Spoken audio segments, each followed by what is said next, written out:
Assalamualaikum warahmatullahi wabarakatuh. Selamat sore semuanya. Alhamdulillah pada hari ini kita bisa melanjutkan kembali perkuliahan dasar umum bahasa Indonesia. Dan hari ini adalah pertemuan yang ke-11 ya. Jadi minggu lalu saya tulis pertemuan ke-9, itu mohon diralat.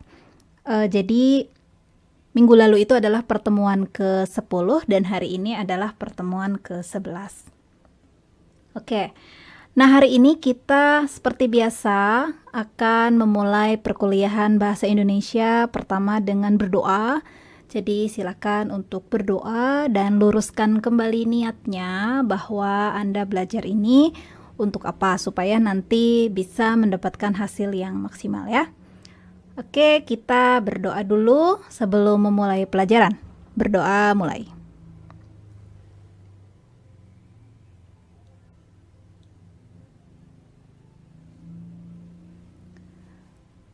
Selesai? Ya, hadirin yang saya banggakan, Taruna-Taruni Politeknik Kelautan dan Perikanan Pangandaran. Hari ini kita akan melanjutkan materi minggu lalu, jadi mohon untuk menjaga kedisiplinannya ya, tetap walaupun kita melakukan perkuliahan secara daring seperti ini, ya tidak tatap muka langsung, tapi mohon untuk tetap mengambil sikap sempurna ketika belajar. Dan kemudian jangan lupa yang kedua untuk tulis daftar hadir Anda di kotak komentar di bawah seperti yang sudah saya jelaskan di minggu lalu. Kemudian yang selanjutnya catat poin-poin penting yang Anda harus simak. Kemudian selanjutnya silakan untuk bertanya jika saudara ingin lebih jelas tentang sesuatu, atau jika saudara ingin ada sesuatu yang didiskusikan, begitu ya. Adapun pertanyaan-pertanyaan yang belum saya jawab di minggu lalu, itu tidak lupa, tapi memang ada sebagian yang bisa dijawab pada hari ini, atau memang akan saya jawab di kesempatan berikutnya ya. Jadi karena pertanyaannya cukup banyak, jadi saya belum membalas semua pertanyaan di minggu lalu ya. Oke, kita lihat topik hari ini. Seperti yang Anda lihat di dalam tayangan, hari ini kita akan membahas tentang menulis tulisan akademik. Sebelum membahas tentang lebih dalam mengenai tulisan akademik, kita lihat dulu di sini ada beberapa hal yang harus Anda tahu tentang tulisan akademik. Tulisan akademik yang pasti pertama adalah diproduksi oleh komponen masyarakat akademik ya, yaitu orang-orang yang ada di lingkungan akademik tentunya. Misalnya ada di sebuah lingkungan universitas. Biasanya tulisan akademik ini diproduksi atau digunakan dalam proses belajar mengajar misalnya, atau penelitian, atau publikasi artikel ilmiah begitu ya. Jadi penulisnya itu baik dia adalah seorang dosen ataupun mahasiswa, dia mengacu pada tujuan-tujuan yang berbasis akademik. Ya, kemudian yang kedua, bersifat ilmiah. Jadi tulisan akademik itu adalah tulisan yang basisnya penelitian biasanya, ataupun kalaupun dia menulisnya esainya harus ada literatur base-nya ya, atau dari kajian literatur. Dan kemudian tulisan akademik itu sifatnya adalah konvensional. Maksud dari konvensional itu apa? Yaitu tulisan akademik yang biasanya beredar begitu ya, atau struktur dengan tulisan kaidah tertentu itu sudah disepakati oleh sejumlah elemen. Contohnya seperti yang saya pernah sampaikan di minggu lalu, bahwa setiap kampus, setiap universitas atau perguruan tinggi biasanya punya kesepakatan tersendiri begitu ya. Jadi contohnya kalau nanti kelak Anda menulis karya ilmiah begitu ya, atau tulisan akademik ini pasti ada seperti pakemnya atau peraturan yang sudah disepakati di dalam lingkup akademik tersebut. Oke. Nah, selanjutnya apa saja yang terdapat di dalam tulisan akademik? Nah, ini dia. Ada makalah, tugas esai, kemudian ada makalah berbasis penelitian, tugas akhir, skripsi, tesis, dan juga disertasi. Nah, jadi apa yang akan kita bahas di pertemuan kali ini akan terpakai ketika Anda menulis skripsi nanti ya tentunya. Pada bagian ini kita akan membahas tulisan akademik dalam bentuk laporan penelitian.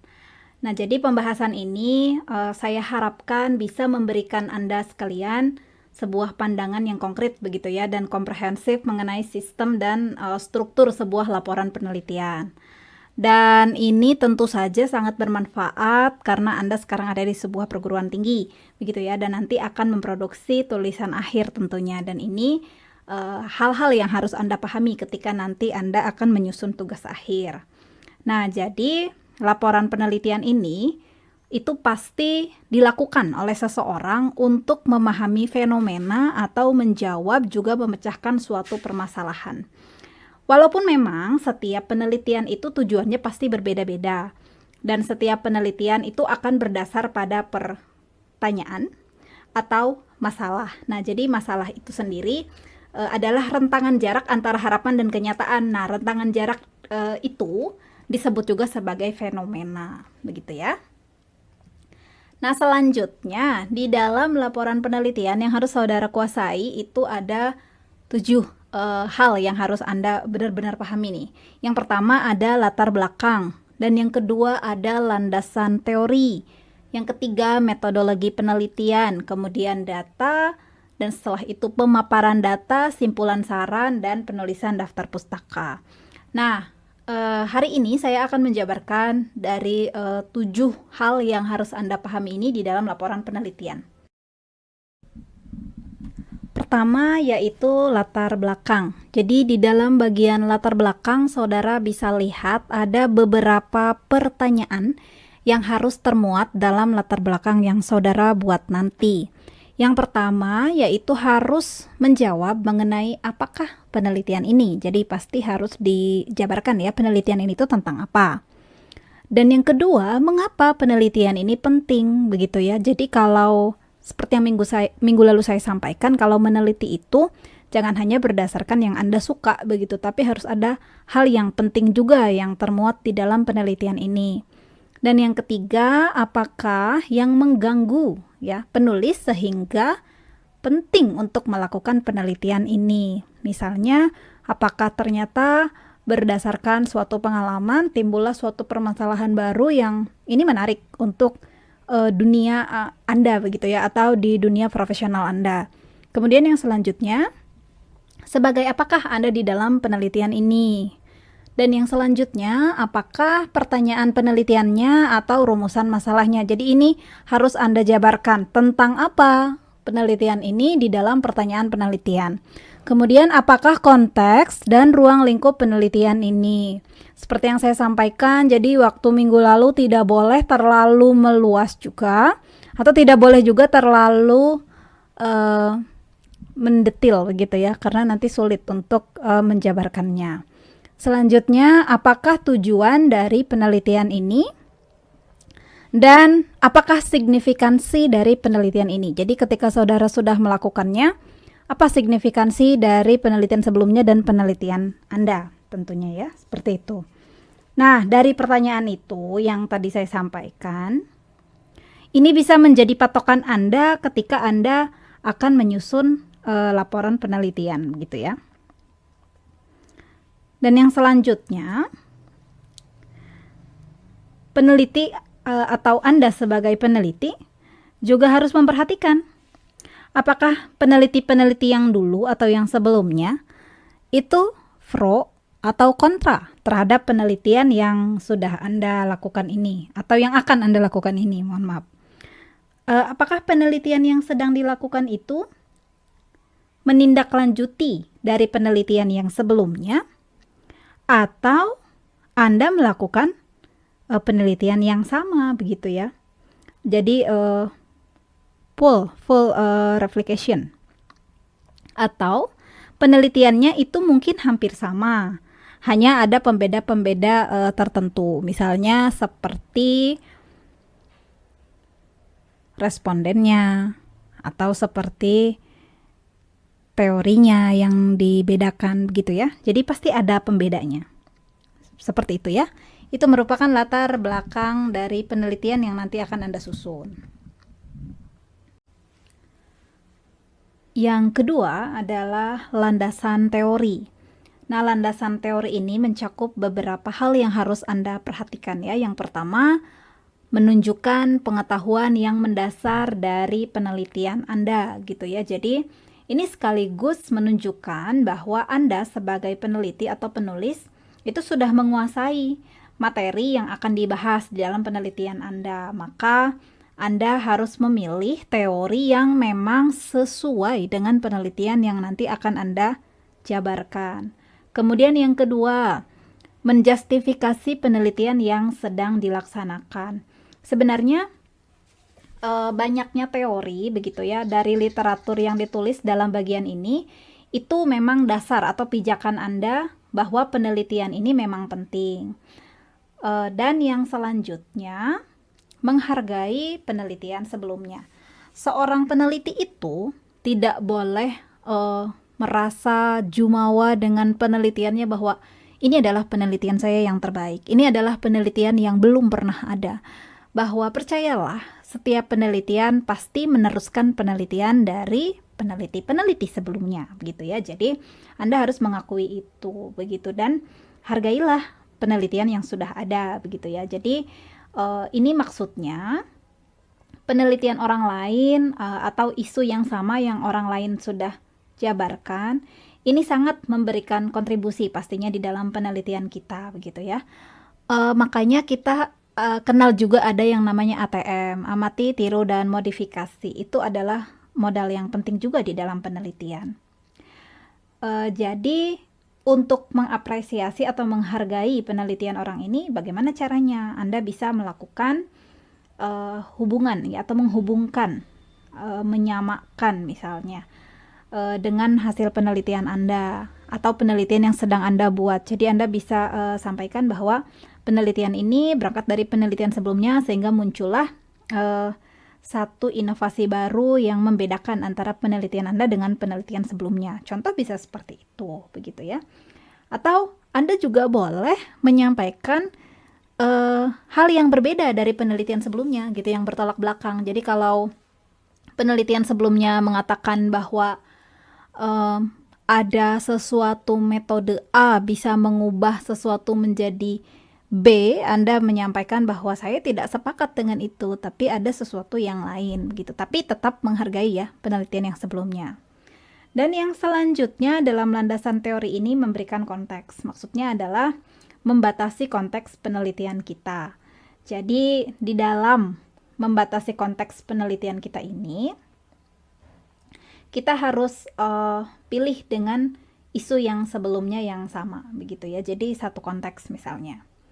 Nah, di dalam pemilihan teori ini, begitu ya, ketika Anda masukkan, biasanya ini di bab 2, itu bukan Anda semata-mata mengumpulkan parade teori, begitu ya. Jadi jangan hanya teori saja dikumpulkan di dalam landasan gitu. Anda juga harus kritis pada teori-teori tersebut. Jadi teori tersebut itu juga harus berdasarkan dari sumber-sumber yang jelas, yang otentik, yang legal, mohon maaf. Jadi teori tersebut tuh bisa dipertanggungjawabkan gitu, karena memang teorinya tidak main asal ambil saja. Yang tadi saya bilang, parade teori akhirnya ambil dari semua buku, ambil dari semua jurnal gitu ya. Anda masukkan saja semua yang berhubungan dengan penelitian Anda. Bukan seperti itu. Artinya Anda harus punya seperti rel begitu ya. Rel untuk kereta itu berjalan. Artinya Anda harus punya jalur sendiri untuk memilih teori tersebut. Anda mau dibawa ke arah mana penelitian Anda itu. Begitu ya. Jadi belajar kritis dari pengambilan teori. Jadi bukan hanya copy dan tempel saja begitu ya. Nah, ada satu pernyataan ini ya dari Mauch dan Park di tahun 2013. Dia menyampaikan bahwa teori itu prinsip atau seperangkat prinsip yang diterima secara umum untuk menjelaskan sebuah fenomena. Makanya tadi saya bilang bahwa teori itu juga akan menggambarkan karakter si peneliti, karena peneliti akan menyampaikan kekuatannya, ya, dasar pijakannya, ya, dari teori ini. Selain dari latar belakang tadi, ya, jadi teori ini sangat menunjang bahwa kenapa Anda katakan bahwa metode A atau bahwa cara A baik untuk kesehatan, misalnya baik untuk lingkungan. Kenapa itu dibilang baik? Itu harus ada teorinya, begitu ya. Oke rekan-rekan, yang selanjutnya kita beralih ke metodologi penelitian. Metodologi penelitian ini biasanya ada di dalam bab ketiga, ya, di dalam laporan penelitian. Biasanya di dalamnya ada pendekatan, metode, teknik, begitu ya. Dan di dalam metodologi penelitian ini kita akan menggambarkan sebuah tata cara atau susunan yang sudah ditentukan secara sistematis dan terurut biasanya untuk mencapai suatu tujuan. Metode sendiri diartikan sebagai cara sehingga penulis bisa membuat desain penelitian atau juga menentukan teknik penelitian yang cocok dengan hasil akhir yang ingin dicapainya. Gitu ya. Dan dari pemahaman metode yang digunakan dalam penelitian, nanti seorang penulis atau peneliti bisa membuat sebuah penjelasan. Jadi mengenai desain penelitian apa yang mau dia tentukan. Contohnya begini, sebuah penelitian contohnya menggunakan pendekatan kualitatif, metodenya contohnya kualitatif dan dengan desainnya studi kasus. Itu contoh ya yang biasanya ada di dalam penelitian. Nah, di dalam desain penelitian yang nanti sudah ditetapkan berdasarkan pendekatan yang tadi sudah dijelaskan, nanti akan ditentukan setelah itu teknik penelitiannya apa. Jadi terdapat 2 jenis biasanya ya yang harus dilaporkan di dalam bab metodologi itu. Jadi ada nanti teknik pengumpulan datanya mau seperti apa dan teknik analisis datanya mau seperti apa. Nah, pada bagian teknik pengumpulan data, nanti peneliti harus memaparkan dengan sangat jelas sekali bagaimana caranya nanti peneliti mendapatkan datanya. Nanti divalidasinya seperti apa. Jadi, validasi itu apakah data yang sudah diambil tuh akurat begitu ya, benar gitu. Kemudian, penelitian studi kasus misalnya kualitatif ya. Jadi, melibatkan lebih dari satu teknik pengumpulan data. Nah, pada umumnya biasanya teknik pengumpulan data itu ada beberapa cara. Contoh yang umumnya ada observasi, wawancara, kemudian dokumentasi, ada catatan lapangan, ada juga kuesioner dan masih banyak lainnya ya. Dan itu semua tentu saja disesuaikan nanti dengan jenis penelitian Anda begitu ya dan hasil akhir apa yang ingin Anda capai. Nah, yang selanjutnya di dalam metodologi penelitian itu nanti ada teknik analisis data. Nah, nanti penulis atau Anda sebagai peneliti akan menjabarkan juga data yang tadi sudah Anda kumpulkan dengan cara yang Anda pilih, yaitu diklasifikasikan, jadi dianalisis. Penjabarannya itu bukan dalam bentuk teori saja begitu ya, namun juga secara teknis gitu. Jadi kalau teori kan tadi sudah tuh dijabarkan di bab 2-nya. Nanti di bab 3-nya ini secara teknisnya seperti apa. Jadi artinya Anda harus menjelaskan sebagaimana yang dilakukan dan disebutkan di dalam teori tadi. Begitu. Jadi teori itu menghasilkan nanti integrasi ya ke bab metodologi penelitian ini. Dan Anda sebagai peneliti harus menjabarkan mengapa cara ini atau cara yang itu digunakan untuk menganalisa datanya. Jadi harus ada alasannya tuh. Anda tidak bisa juga asal sembarangan memilih metode apa gitu. Mengapa teknik tersebut kemudian dianggap cocok? Itu juga harus ada alasannya. Begitu ya. Dan mengapa teknik itu relevan dengan penelitian Anda atau kepentingan penelitian Anda. Oke. Jangan dipikir rumit ya tentang metodologi penelitian ini. Kalau Anda sudah pernah melakukan penulisan terhadap sebuah makalah dengan penelitian, ini pasti sudah terbayang. Nah, kalau yang belum melakukannya, ya Anda harus melihat secara langsung sebuah tulisan yang ilmiah yang menjelaskan tentang metodologi penelitian seperti apa. Di sana Anda akan lihat semua yang tadi saya jelaskan. Begitu saudara.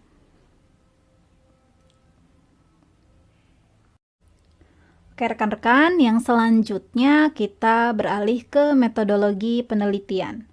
Metodologi penelitian ini biasanya ada di dalam bab ketiga ya, di dalam laporan penelitian. Biasanya di dalamnya ada pendekatan, metode, teknik, begitu ya. Dan di dalam metodologi penelitian ini, kita akan menggambarkan sebuah tata cara atau susunan yang sudah ditentukan secara sistematis dan terurut biasanya untuk mencapai suatu tujuan. Metode sendiri diartikan sebagai cara sehingga penulis bisa membuat desain penelitian atau juga menentukan teknik penelitian yang cocok dengan hasil akhir yang ingin dicapainya. Gitu ya. Dan dari pemahaman metode yang digunakan dalam penelitian, nanti seorang penulis atau peneliti bisa membuat sebuah penjelasan. Jadi mengenai desain penelitian apa yang mau dia tentukan. Contohnya begini, sebuah penelitian contohnya menggunakan pendekatan kualitatif. Metodenya contohnya kualitatif dan dengan desainnya studi kasus. Itu contoh ya, yang biasanya ada di dalam penelitian. Nah, di dalam desain penelitian yang nanti sudah ditetapkan berdasarkan pendekatan yang tadi sudah dijelaskan, nanti akan ditentukan setelah itu teknik penelitiannya apa. Jadi terdapat 2 jenis biasanya ya yang harus dilaporkan di dalam bab metodologi itu. Jadi ada nanti teknik pengumpulan datanya mau seperti apa dan teknik analisis datanya mau seperti apa. Nah, pada bagian teknik pengumpulan data, nanti peneliti harus memaparkan dengan sangat jelas sekali bagaimana caranya nanti peneliti mendapatkan datanya. Nanti divalidasinya seperti apa. Jadi validasi itu apakah data yang sudah diambil tuh akurat begitu ya, benar gitu. Kemudian penelitian studi kasus misalnya kualitatif ya. Jadi melibatkan lebih dari satu teknik pengumpulan data. Nah, pada umumnya biasanya teknik pengumpulan data itu ada beberapa cara. Contoh yang umumnya ada observasi, wawancara, kemudian dokumentasi, ada catatan lapangan, ada juga kuesioner dan masih banyak lainnya ya. Dan itu semua tentu saja disesuaikan nanti dengan jenis penelitian Anda begitu ya, dan hasil akhir apa yang ingin Anda capai. Nah, yang selanjutnya di dalam metodologi penelitian itu nanti ada teknik analisis data. Nah, nanti penulis atau Anda sebagai peneliti akan menjabarkan juga data yang tadi sudah Anda kumpulkan dengan cara yang Anda pilih, yaitu diklasifikasikan, jadi dianalisis. Penjabarannya itu bukan dalam bentuk teori saja begitu ya, namun juga secara teknis gitu. Jadi kalau teori kan tadi sudah tuh dijabarkan di bab 2-nya. Nanti di bab 3-nya ini secara teknisnya seperti apa. Jadi artinya Anda harus menjelaskan sebagaimana yang dilakukan dan disebutkan di dalam teori tadi. Begitu. Jadi teori itu menghasilkan nanti integrasi ya ke bab metodologi penelitian ini. Dan Anda sebagai peneliti harus menjabarkan mengapa cara ini atau cara yang itu digunakan untuk menganalisa datanya. Jadi harus ada alasannya tuh. Anda tidak bisa juga asal sembarangan memilih metode apa gitu. Mengapa teknik tersebut kemudian dianggap cocok, itu juga harus ada alasannya. Begitu ya. Dan mengapa teknik itu relevan dengan penelitian Anda atau kepentingan penelitian Anda. Oke. Jangan dipikir rumit ya tentang metodologi penelitian ini. Kalau Anda sudah pernah melakukan penulisan terhadap sebuah makalah dengan penelitian, ini pasti sudah terbayang. Nah, kalau yang belum melakukannya, ya Anda harus melihat secara langsung sebuah tulisan yang ilmiah yang menjelaskan tentang metodologi penelitian seperti apa. Di sana Anda akan lihat semua yang tadi saya jelaskan. Begitu saudara. Nah, dan yang selanjutnya kita akan membahas mengenai data. Di data ini sebetulnya nanti Anda akan cenderung ya mendeskripsikan atau mengargumentasikan. Nah, jadi penulis nanti mendeskripsikan data, kemudian menguraikan dengan hubungannya dari teori yang tadi sudah dijabarkannya di dalam bab 2. Kemudian, untuk menjawab permasalahan-permasalahan yang dinyatakan nanti di dalam bab 1. Jadi seperti itu ya alurnya. Dan data-data yang diklasifikasikan sebagaimana tadi disebutkan di dalam bab 3 di dalam teknik analisis data. Jadi nanti peneliti atau penulis juga harus menginterpretasi data berdasarkan argumen yang logis yang sesuai dengan teori yang tadi sudah dikutipnya di dalam bab 2. Nah, untuk penelitian yang biasanya sifatnya eksperimental, itu disebut juga dengan penelitian kuantitatif. Dan penelitian ini biasanya ada penggunaan tabel ya, dan kalkulasi, artinya ada penghitungan yang nanti akan sangat banyak sekali ditemukan. Dan tentu saja harus sesuai dengan desain penelitian yang sudah Anda rancang tadi di dalam bab 3, di dalam metodologi ya.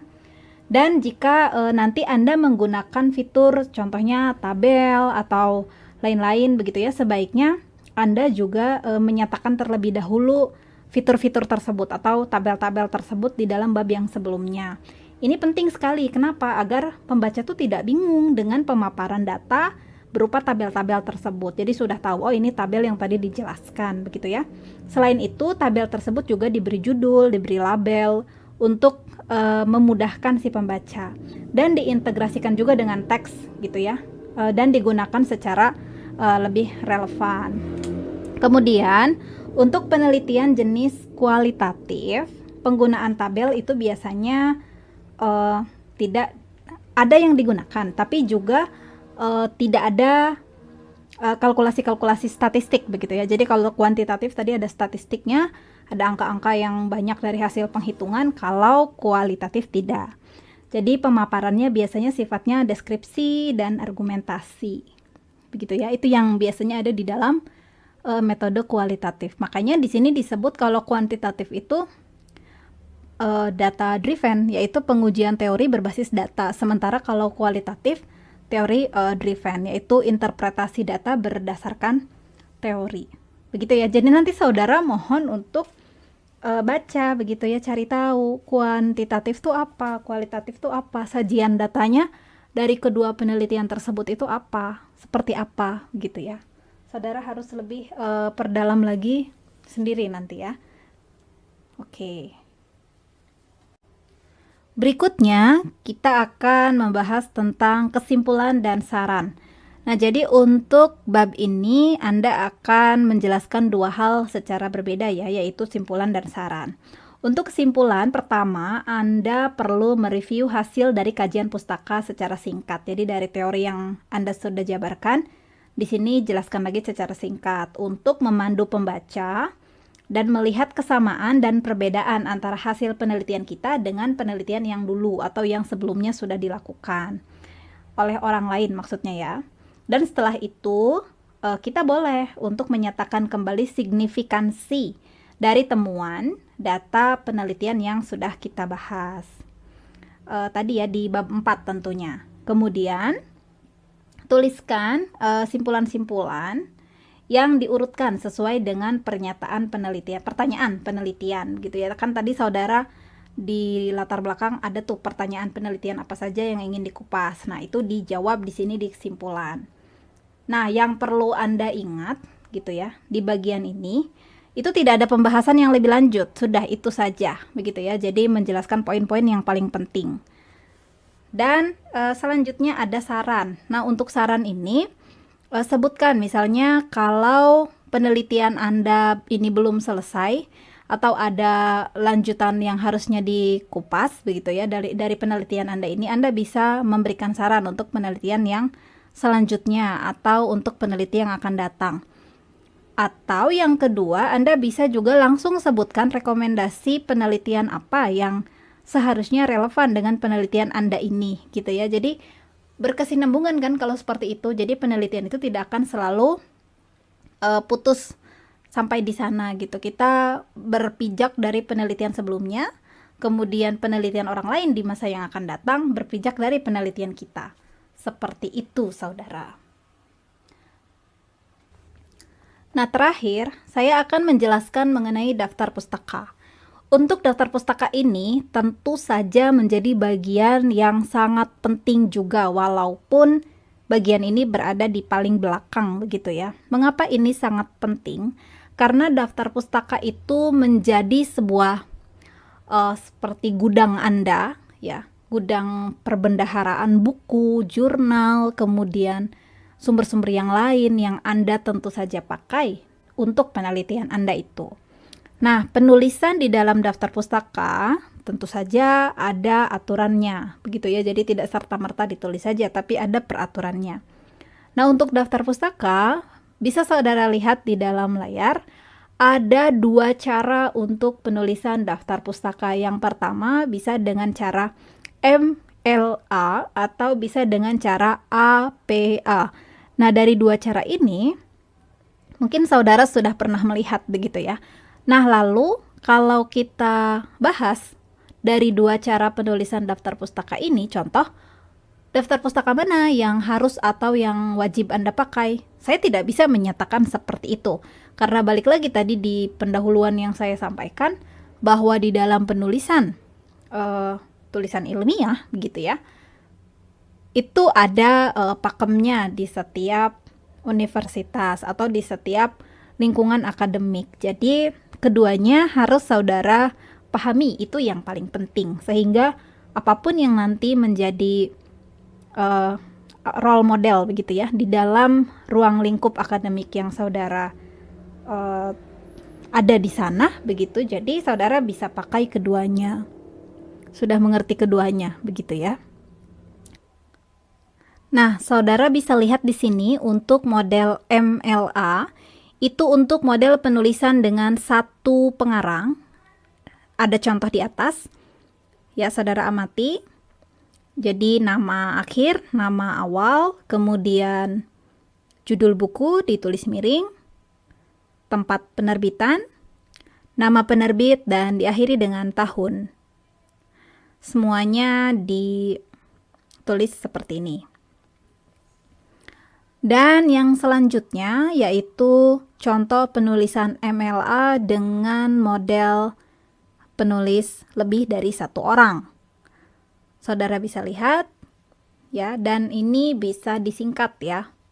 Namanya bisa disingkat seperti ini. Dan silakan bandingkan dengan model APA. Contohnya seperti ini. Untuk yang di atas adalah model penulisan satu nama pengarang. Dan untuk yang di bawah adalah model penulisan dengan dua nama pengarang. Silakan amati perbedaan dari model penulisan MLA dengan APA, sehingga saudara bisa tahu